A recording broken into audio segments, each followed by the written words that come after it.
So hello guys, সকলেই জানেন যে কাটোয়া বর্ধমানের আরও একটি ট্রেন বানানো হয়েছে আর সে ট্রেনটি 1:50-এ কাটোয়া থেকে ছাড়বে। তার আগে এই ইঞ্জিনটি এসে লাইনগুলো চেক করে নিচ্ছে আর কিছুক্ষণের মধ্যেই ট্রেনটি আসবে। তাই আমি চলে আসলাম আমাদের শ্রীখণ্ড স্টেশনে। আর স্টেশনের সামনে লাইন দিয়ে দাঁড়িয়ে আছে এই টোটোগুলো। তো চলুন এখন দেখবো এই শ্রীখণ্ড স্টেশনে কত মানুষ নতুন ট্রেনের জন্য অপেক্ষা করছে। সো স্টেশনে দেখি খুব অল্প মানুষই অপেক্ষা করছে। আর এই যে এখানেই কাটা হয় টিকিট, আর ওই যে দূরে 2 নম্বর প্ল্যাটফর্মে যাওয়ার জন্য ওভারব্রিজ। এখন বাজে 1:47। কাটোয়া থেকে ট্রেন ছাড়তে এখনো 3 মিনিট বাকি রয়েছে। তাই আমাদের শ্রীখণ্ডে নতুন ট্রেনের জন্য আমি আর এই নতুন প্রজন্ম মেলে অপেক্ষা করছি। আর এদেরকে দেখে আমার সেই ছোট লাইন ট্রেনের কথা মনে পড়ে গেল।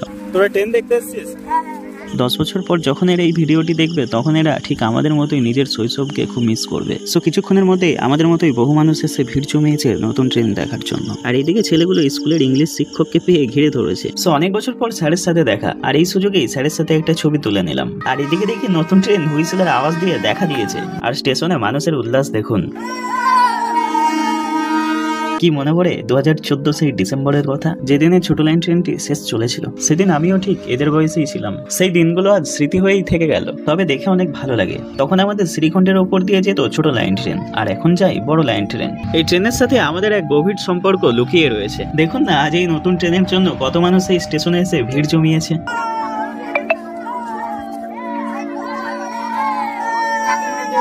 সো গাইজ, আজকের মতো টাটা। দেখা হচ্ছে নতুন কোনো চমক নিয়ে।